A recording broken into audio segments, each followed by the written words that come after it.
Hi, this is Courtney Rosen with MHN Property Management in San Antonio, Texas. Sometimes I get the question of if an owner can do their own maintenance.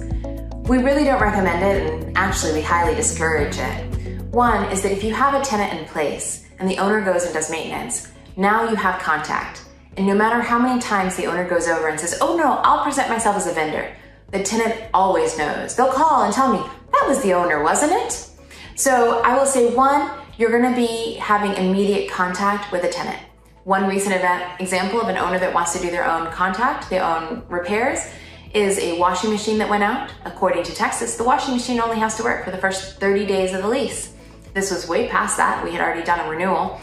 And the owner gave their true intention of when I gave him the option of repair, replace, or remove, is that he just wanted to remove it and not worry about it anymore, which is his legal right and something we can take care of for him. However, he wanted to do it himself. When he went to the property, he talked to the tenant, all of a sudden he found himself buying a new washer, which maybe is what he really wanted to do. But it does create issues because sometimes it's hard when a tenant is asking you to say no.